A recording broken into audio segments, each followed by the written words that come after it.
Tandem cross. Question, you just died. Scientology is true. What now? As in your thoughts and action reaction. Same question, but you died a believer in the Sea Org. Okay, so let's say that I just, have a heart attack or whatever, die in my sleep, get run over by a truck, and suddenly find myself floating outside my dead body and wondering, whoa, hey, look at this. Spiritual existence is true. Oh, wow, I actually am a Thetan, right?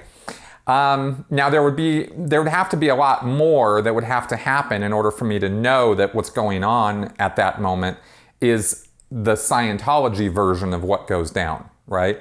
In other words, I'd also have to, am I being sucked anywhere by an implant station that wants to make me forget everything that just happened to me, right? I guess that would have to be part of the picture. And do I have this urge to go get another body and assume a baby body and take it over at the local hospital, or find a pregnant woman and assume control of the little unborn fetus, right?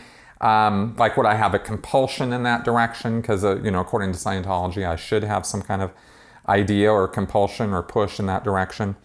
So let's say that, your question is Scientology is true, so now what? So yeah, if all those things were happening, I'd be like, well, damn, okay. I guess Hubbard got some things right after all, and I guess maybe me doubting some of what he had to say about that was wrong. Okay, I'm willing to change my mind when I'm presented with evidence to the contrary to my thoughts and ideas.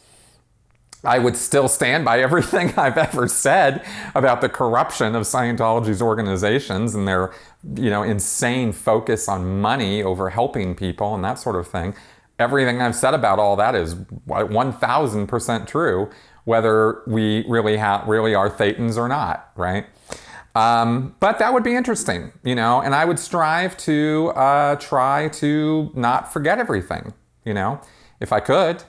According to Hubbard, that's pretty tall order, because the mental mechanisms that are in place in order to keep a person from being able to remember their past lives and that sort of thing, right? You're supposed to forget when you grab a new baby body and stuff. So I don't know. I would give it a go. Maybe I would even try to find.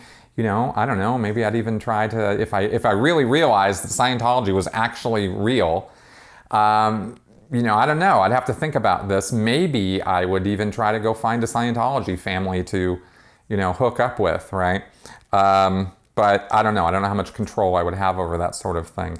It's the whole between lives area thing, what goes on between lives is not super well documented in Scientology. And I've even talked to, OTs who have gone all the way to the top, who have had serious questions about what goes on and what's going to happen to them when they die, which I thought was pretty interesting, because I figured by the time you're OT, you should definitely have it nailed what's what, but not necessarily, right? And there's all kinds of questions and question marks about that period of time. And Hubbard said some things, right, which I've talked about here, but he didn't really break it all down.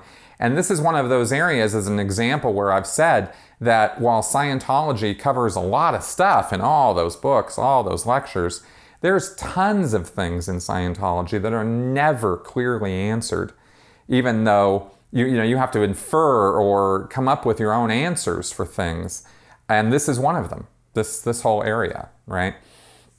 Now, you also asked if I had died and was still a believer in the Sea Org, and I found out after I died that it was all true. Well, then I would just keep going on the course I was on, which is billion-year contracts. So now I got, a 21-year leave of absence from the Sea Organization to grow a new body and show up again and report for duty. So I would go find a Scientology family somewhere that I could grow up in, so I'd be hooked back up in with Scientology.